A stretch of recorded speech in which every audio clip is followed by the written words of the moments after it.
El contenido y las imágenes de este programa se difunden con fines noticiosos y de interés público. Además, los comentarios, opiniones y expresiones de sus invitados son responsabilidad exclusiva de ellos y no representan ni deben interpretarse como la opinión de este canal. En Next, nuestros periodistas y presentadores mantienen un nivel de compromiso con su audiencia, de entretener e informar de manera objetiva y con responsabilidad.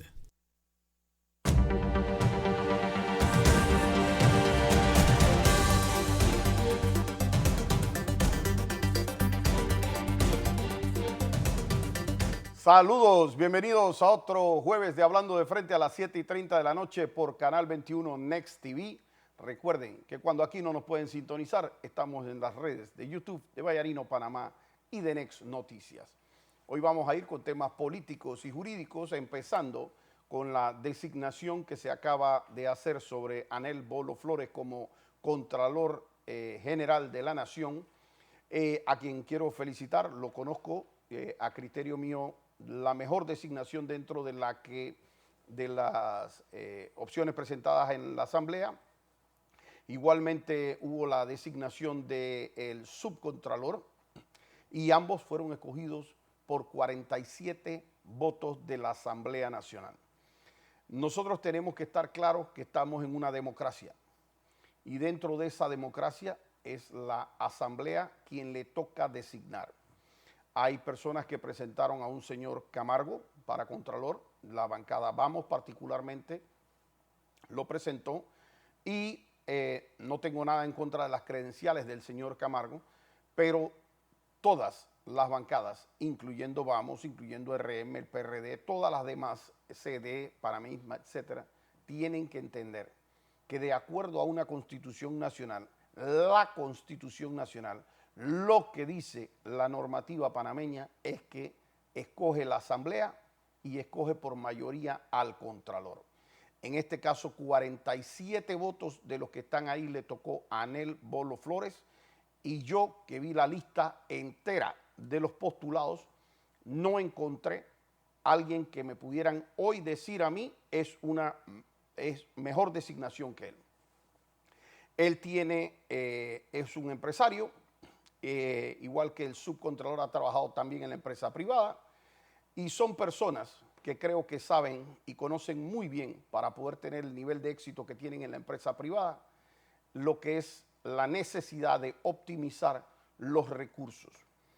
Esto no es un cheque en blanco al futuro contralor ni al futuro subcontralor. Hay gente que tuvo muchas expectativas con contralores anteriores y que no les resultó. Y nosotros esperamos que el contralor entrante, que trae por así decirlo, un background empresarial, un respaldo empresarial que muestra éxito, lo traduzca hacia el sector público.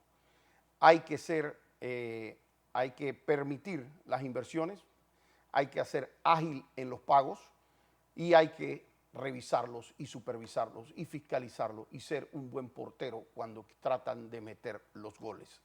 Ese es lo que un contralor tiene que tener: un carácter, pero también tiene que ser dinámico y entender la economía. Yo tengo que decir que por muchas décadas, y esto me duele a mí como panameño y como empresario, yo conozco muchos empresarios que tienen productos y servicios a buenos precios que le pudieran vender al Estado. Son medianos empresarios, son a veces microempresarios, pero que pudieran hacer algo, y que si son personas o que venden útiles de oficina o que venden cualquier servicio que le den al Estado, lo pudieran hacer en un mejor precio. Y cuando uno le pregunta a esa persona, ¿por qué tú no participas en venderle al Estado? La gran mayoría, la respuesta es o porque no pagan, o porque no pagan a tiempo, o porque se demoran, etc. ¿Qué significa eso? Menos proponentes para el Estado, y si hay menos personas proponiendo, las personas que proponen precios más altos, calculando de antemano es que el Estado no me va a pagar el otro mes, el Estado no me va a pagar a mí en 60 días, sino que el Estado se puede demorar un año en pagarme. Así que como me va a demorar un año en pagarme, pues yo tengo que meter el gasto posible legal que yo tenga ahí, tengo que meter el costo de factoring para poder vender la factura y que el banco me quite, el banco o la compañía de factoring nos quite intereses, tengo que ver los préstamos que yo tengo porque me voy a demorar en pagarlos, tengo que ver una serie de costos adicionales y eso significa el Estado comprando más caro única y exclusivamente porque hay un embudo, un cuello de botella que se forma en la Contraloría y que muchas veces, ese cuello de botella es de adrede y que solamente se amplía ese cuello de botella cuando ciertas personas terminan teniendo X o Y remuneración. Y estoy hablando de lo que ha pasado por décadas en este país y que yo creo que es una de las cosas que tiene que cambiar. Así es que le doy mi felicitación a Bolo Flores, le deseo el mayor de los éxitos, porque si él tiene éxitos en sus funciones y le permite al país conocer sus capacidades y sus virtudes y no deja que se reflejen malos momentos en Contraloría, entonces pues el país va a salir ganando. Me voy a referir hoy también a el caso del hijo del diputado Pineda. Yo no puedo referirme en ninguna forma sobre la culpabilidad o inocencia de la persona por dos sencillas razones. La primera, porque a él lo abriga un estado de inocencia, que significa que no yo, sino que la Constitución Nacional dice esta persona, hasta que no sea juzgada y sancionada, debe ser considerada y tratada como persona inocente. Y número dos, porque yo no conozco el expediente. Lo que sí es importante, no en el caso de él, pero que vuelve a ser un tema en el tema mediático, es que la ley y la Constitución le dan a usted la entera libertad de que si usted piensa que él es inocente, pues piense usted que es inocente. Si usted piensa que es el peor narcotraficante del planeta Tierra, usted puede pensar para usted que es el peor narcotraficante del planeta Tierra y que es el hermano menor de Pablo Escobar Gaviria, si usted quiere. Eso es parte del derecho íntimo de una persona, de su convicción, de pensar como quiera.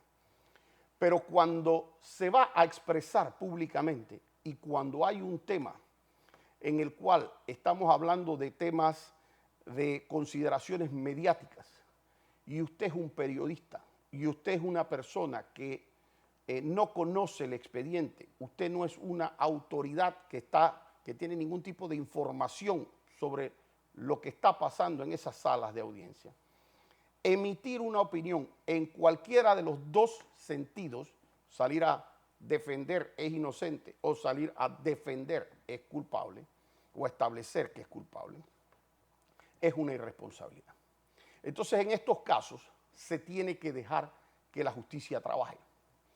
Y en este aspecto de querer que la justicia trabaje, la justicia no trabaja bien, ya la hemos vivido, cuando se dan temas de presión mediática. Y yo solamente quiero hacer énfasis en esa única parte. Si una persona sin presión mediática, un juez termina deteniéndolo porque encuentra que hay riesgos procesales válidos, puede pasar en los expedientes, para que a usted le ordenen la detención dentro de un caso de blanqueo de capitales, por ejemplo. En los casos de blanqueo de capitales, usualmente usted está hablando de un tema económico. Y dentro de eso se dan situaciones como, por ejemplo, es que hubo un movimiento de efectivo, tema que las fiscalías tienen, y espero, y de hecho voy a hasta generar unos cursos para tratar de aportar por lo menos mi visión de cómo se debe llevar adecuadamente una investigación de blanqueo de capitales para poder acreditar y poner a las personas que legítimamente están haciendo blanqueo de capitales contra las cuerdas y para no permitir que quien no esté vinculado a temas de blanqueo de capitales pasen innecesariamente detenciones no adecuadas. Pero lo cierto es que las personas cuando empiezan un proceso, empiezan con 3 derechos principales básicos, aparte de otros, y esos 3 derechos principales básicos son el derecho a defensa. Es decir, usted tiene derecho a un abogado y tiene derecho a conocer el expediente, tiene derecho a que esa persona ejerza ampliamente la defensa suya. Segundo, usted tiene derecho a la presunción, y esa palabra que antes decía presunción se ha ido variando, a pesar de que en la Constitución aparece como presunción de inocencia, se ha ido variando por estado de inocencia. Ese es el concepto que hoy día se usa en materia penal para decir precisamente lo que les dije al comienzo, porque resulta ser que de repente usted ve a alguien en la televisión y usted ve a alguien en la radio y resulta ser que usted se entera que mataron a alguien, usted se entera que le agarraron la pistola y que estaban las huellas y que estaban tal. Bueno, usted puede a lo mejor humanamente presumir que esa persona es culpable, pero usted que tiene derecho a presumirlo, tiene derecho a presumir para usted. Pero esa persona, hasta que la declaran culpable, o si eso ocurre, tiene derecho al estado de inocencia. Es decir, el Estado debe reconocer que es una persona inocente y debe tratarla como una persona inocente, significando no le puedo afectar el honor, no puedo estar revelando. Esto está en el artículo 8 del Código Procesal Penal, no es nada que yo me estoy inventando. Significa yo no puedo estar virtiendo nombres, no puedo estar haciendo aseveraciones, no puedo estar... Tengo que mantener eso. Si dentro de un proceso limpio la fiscalía gana sin estar en presión mediática, y luego presenta a la persona, que es lo que deben hacer. De hecho, en una ocasión se lo dije al procurador, si yo tuviera la oportunidad de hacerle una buena recomendación, creo que le hace daño al Ministerio Público estar presentando 20 personas, operaciones de 20 personas, 50 personas, los llevamos a juicio, y después cuando acaba el juicio, resulta ser que todo el mundo salió inocente o condenaron a 5 personas o a 6 personas, entonces 46 salieron libres. Eso es dañino por 2 cosas. La primera, porque si las personas eran culpables, entonces mal fiscal, mal caso o mal juez puede ser, pero se llevó mal la situación. Pero la percepción que puede tener la población es que 46 personas que eran culpables salieron por todo lo que se dijo mediáticamente. En cambio, si lo que se publica es cuando el Ministerio Público acaba el proceso y tiene a 3 culpables o a 5 culpables o a 20 culpables, y ahí resulta ser que el Ministerio Público, que tiene todos los días algunos resultados positivos, y al final del proceso empieza a decir, mira, aquí tenemos una persona y a esta persona le metimos 25 años, a esta persona le metimos 10 años, a esta persona le metimos 15 años. Entonces la gente sí empieza a pensar que el asunto se puso serio. Y eso es lo que sí pudiera y no sería contrario a la presunción de inocencia, que lo divulgara en su momento dado el Ministerio Público. Además, hace un daño divulgar antes, porque es que puede mandar el mensaje indebido y el mensaje totalmente contrario a lo que se busca. Agarran a 50 personas, dicen que todas están vinculadas a una organización, a una cuestión de blanqueo, la llevan unos meses, dicen que se blanquearon no sé cuántos millones de dólares, presentan carros, casas, etcétera, y después en el resultado, resulta ser que toda esta gente salió libre. ¿Cuál es el mensaje que le estamos mandando a los jóvenes y demás con esto? ¿Tuviste la cantidad de plata que lavó esa gente y salió libre? El mensaje es indebido. ¿Por qué? Porque no se respetan conceptos que son del derecho penal, como es el estado de inocencia. ¿Qué debe pasar? Debe ser Una persona, cuando entra a un proceso, se dice esa persona está siendo investigada por eso. Cuando usted lo investigan, y esto pasa, inicia una investigación, a usted lo imputan y a usted le dicen, señor, yo a usted lo voy a investigar por el homicidio que ocurrió de tal persona. Y lo voy a investigar a usted por el homicidio porque usted es el que estaba en el lugar de los hechos y usted le encontramos mancha de sangre en el pantalón y usted tal y tal cosa y eso ocurrió a las 7 de la noche de tal día y tal cosa. Y usted en ese momento no debe ser considerado un asesino. Es un sospechoso para la fiscalía, que la fiscalía lo ha considerado tal nivel de sospechoso para ya levantarle cargos a usted y decirle te voy a investigar por eso. Ahora, resulta ser que si usted en su defensa resulta ser, hombre, claro que yo llegué ahí porque yo escuché gritos y mira, tengo testigos que yo estaba en la casa al lado cuando se oyeron primero los gritos y por supuesto lo fui a recoger y ahí quedé yo manchado de sangre, lo traté de ayudar y tal y cual. Y vi salir una persona por la parte de atrás y resulta ser que después usted logra aparecer las cámaras y las cámaras sí muestran que había una persona corriendo por la parte de atrás y usted dice, claro que yo tenía, el arma tenía las huellas mías porque yo cuando la vi ahí tirada, la agarré, la recogí, la puse allá. Y usted logra demostrar su inocencia. O porque usted dice, no, yo sí lo maté, pero lo maté porque esa persona me estaba atacando a mí primero. Mire, tenía un arma, era esa persona, peleamos el arma, yo actué en defensa y a través de los peritajes y todo se establece que usted actuó en legítima defensa. Y usted logra salir inocente, absuelto o sobreseído de eso, entonces usted simplemente pasó a ser un sospechoso de eso. Si resulta ser, y esto es un tema que pasa mucho y de hecho yo creo que va a haber que regular algo en esta materia.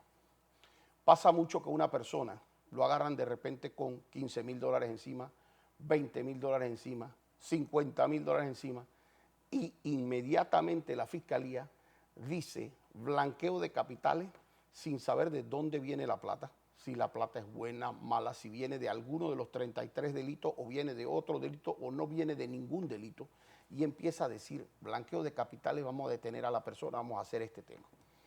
Si bien la cifra no es común tener eso, se tiene que tener cuál es la cifra que se entiende que es ilícito tener. ¿Cuánto es que yo no puedo tener y sin tener un justificante, porque si no se va a entender que es un blanqueo de capitales? Y aquí valga hacer una distinción. Si usted va a Tocumen, ¿verdad? Usted casi que a diario va a tener reportes de empresarios, de gente que por diversas naturalezas maneja efectivo, como a veces lo manejan la construcción, como a veces lo manejan los casinos, como a veces se manejan pagos, como a veces en miles de situaciones se maneja efectivo y que no necesariamente viene de algo ilegal.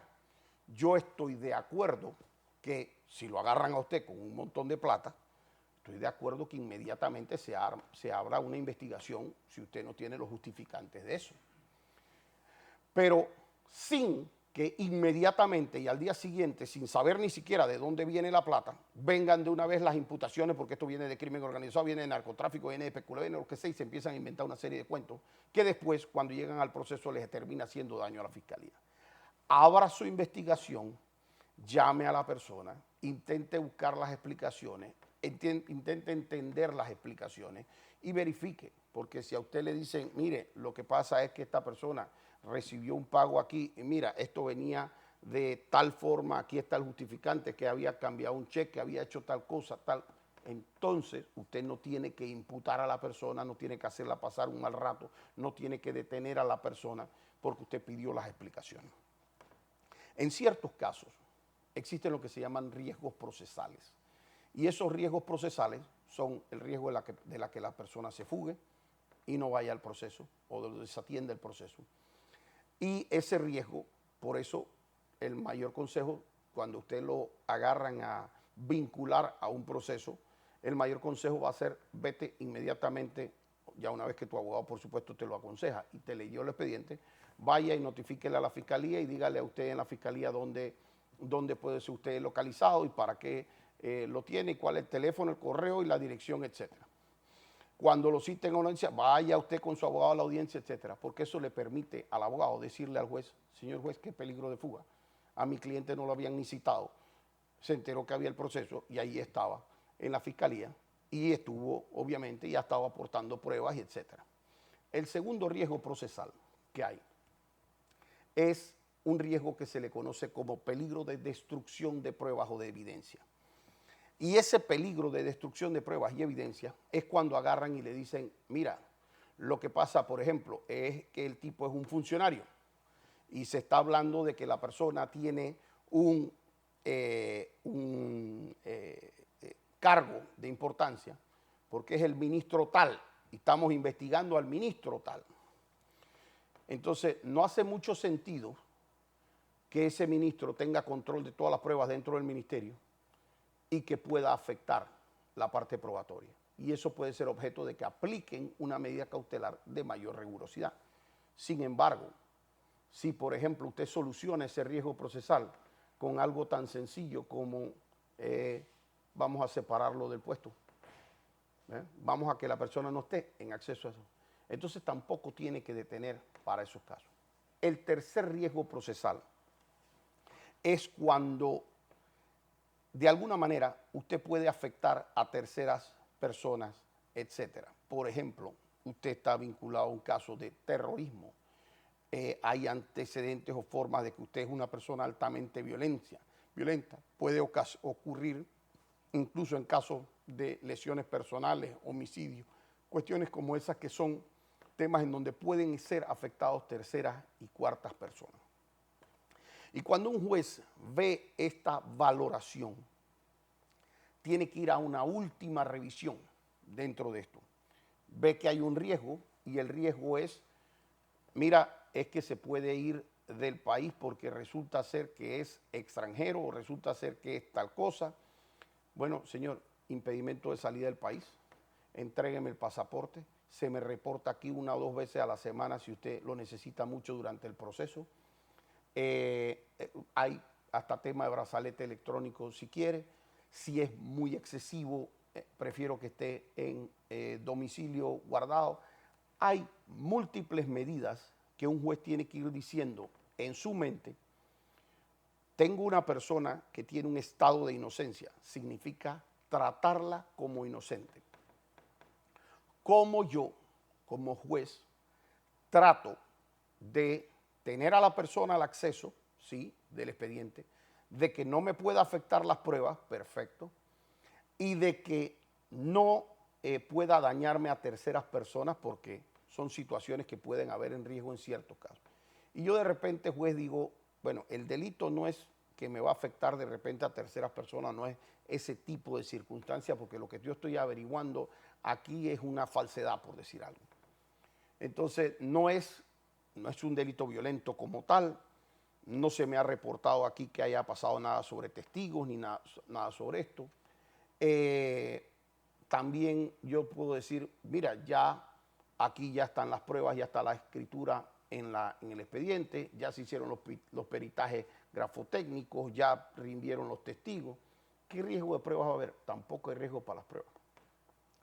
Y el otro, pues, es que entonces tengo el riesgo de fuga.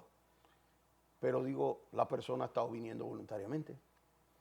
Y bueno, sí, la persona puede venir. Bueno, entonces, ¿sabe qué? Le voy a decir que no puede salir del país, que entregue el pasaporte. Puede ser. Le voy a decir que tiene que venir cada ciertos días aquí. Puede ser. Por un tiempo, porque debe ser hasta temporal.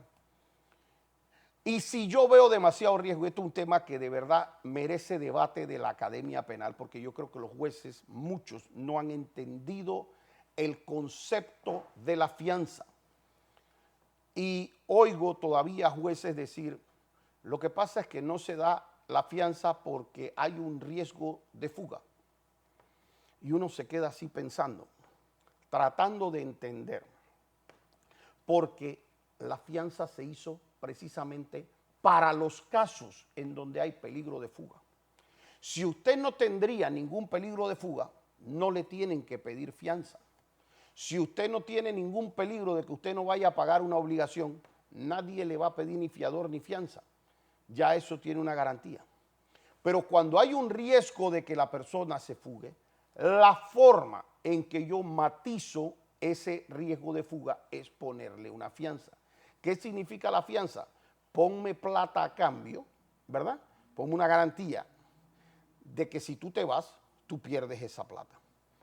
Y dependiendo de la persona, si yo le pongo una fianza de $5,000 y le va a parecer muchísimo, o si le tengo que poner, por el tipo de persona que es, le tengo que poner una de 5 millones o de 10 millones para que en verdad sienta que es porque una persona de altísimo recurso, de mucha capacidad económica que no le importan los 3 reales. Entonces yo tengo que buscar un balance entre hacer algo justo y hacer eso. Y la gente me dice, oye, si pone 5 millones de dólares y se va, ojalá. Ojalá ponga 5 millones de dólares y se va. Porque con uno lo encuentro a donde se esconda en el lugar del mundo donde se vaya. Y el resto entra para el Estado. Y así con muchas otras personas. Pero la idea de la fianza es que los jueces entiendan que es una herramienta por medio del cual, cuando hay peligro de fuga, cuando hay un peligro mayor de fuga, es una manera en que yo, juez, matizo esa posibilidad porque le pongo una coacción económica de que si tú te me pierdes, tú vas a perder la fianza. Y además te voy a buscar y además entonces te voy a meter preso. Así es que la fianza la puedo combinar con otras medidas como que no se me vaya del país, como que venga a notificarse ciertos días y no le tuve que aplicar detención a una persona.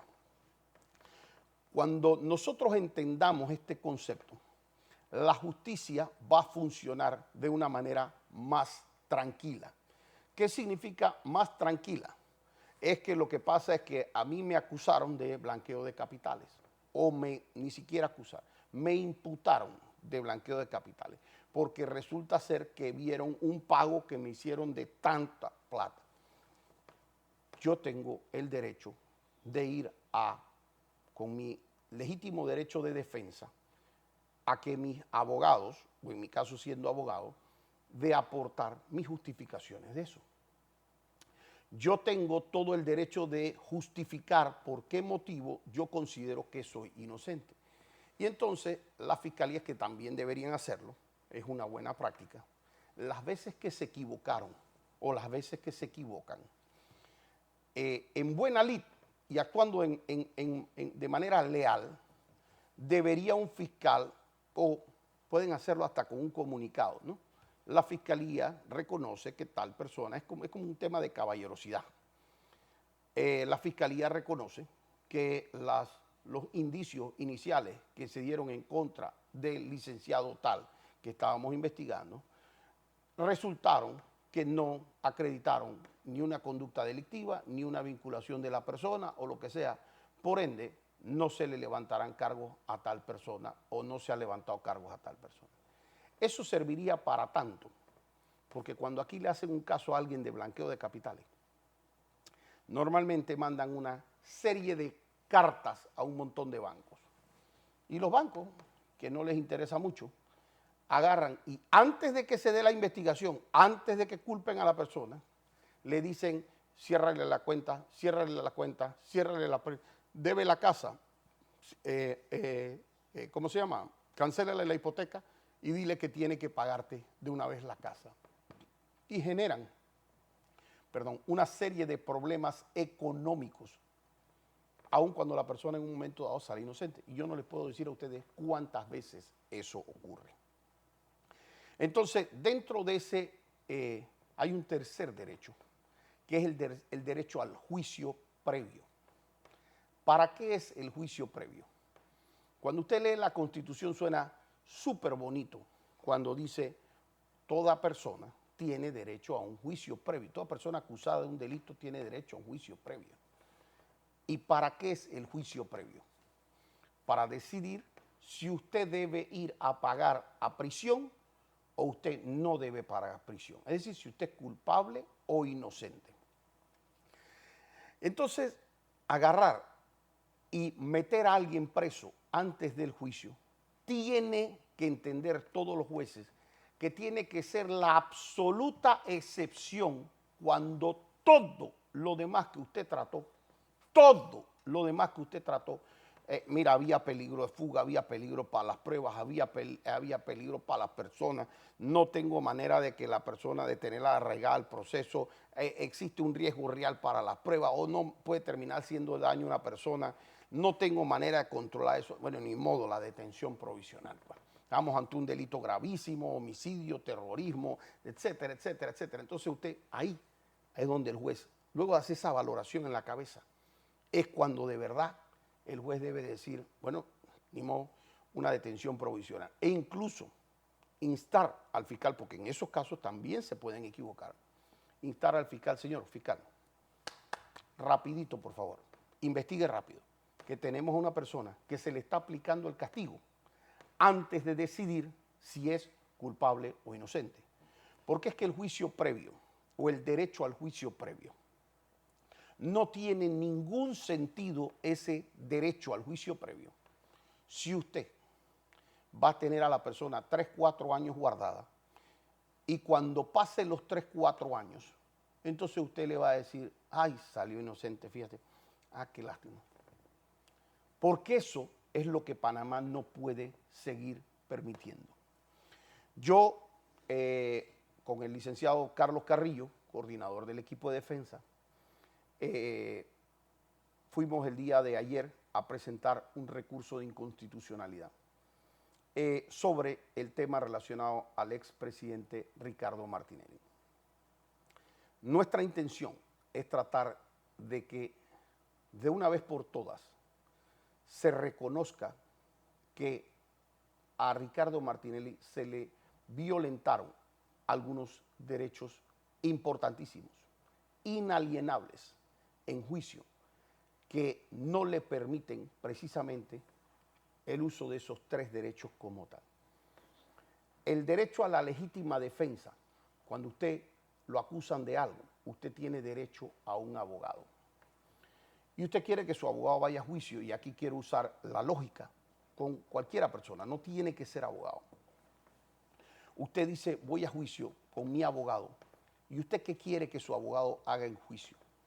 Lo único que usted va a querer que haga en juicio con materia de las pruebas es examinarlas. Y a eso se le llama poder ejercer el contradictorio. Usted tiene un testigo que está diciendo, Alfredo hizo tal cosa a las 7 de la noche con tal cosa. Y así como nosotros tuvimos en el caso Pinchazo cerca de 70 testigos, que sí tuvimos la oportunidad de hacer un contradictorio, es decir, de contrainterrogarlo y poder sacar de ahí cómo eran todas las mentiras de ese testigo protegido, cómo había salido el tema de la computadora de Picuiro, porque se nos permitió ese contradictorio.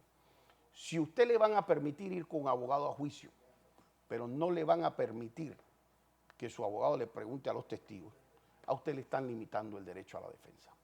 Inmediatamente eso está afectando el debido proceso.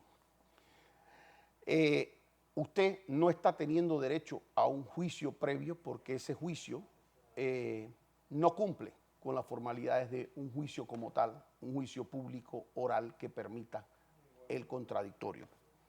Y claramente, pues, con eso va a afectar su estado de inocencia. Entonces, nosotros hemos hecho eso y en el caso del expresidente Ricardo Martinelli, creo que se vio una certificación incluso en la cual se ha abordado de manera clara lo que es la realidad y que la conoce el país y que incluso un fiscal lo dijo en la audiencia, un fiscal que manejó el caso. Dijo, yo fui a peticionar el levantamiento del principio de especialidad, me dijeron que estaba mal foliado, lo regresaron y más nunca se solicitó levantar el principio de especialidad. Y ha salido una información de Estados Unidos que quien incluso manda la nota no oficial y no por vía diplomática a Kenia Porcel casualmente, resulta ser que ni siquiera estaba en el puesto para el momento en que firma la nota. Es decir, no sabemos qué error hubo con eso. Pero ya la propia Cancillería panameña certifica lo que es una realidad. Por ahí no pasó ninguna solicitud de levantamiento del principio de especialidad y es el único lugar por donde podría haber pasado. Ante esos escenarios, Yo realmente quiero es invitar a la comunidad jurídica a pronunciarse sobre este tema. Quiero invitar de la manera más respetuosa a la Corte Suprema de Justicia a que le permita a este país tranquilidad, paz, pero sobre todo la confianza de que en Panamá se respeta un estado de inocencia, de que se respeta el derecho a la defensa y de que se respeta el debido proceso en todos sus conceptos, incluyendo el principio de especialidad. Tener eso como justicia en un país es lo que permite entonces temas de progreso. Me informan aquí que se nos ha acabado el tiempo, como es de costumbre que me pasa, pero viene este excelente programa con el que lo quiero dejar de Mi Abuela Tiene Salsa, así que espero que no se los pierdan y los veo aquí el próximo jueves hablando de frente.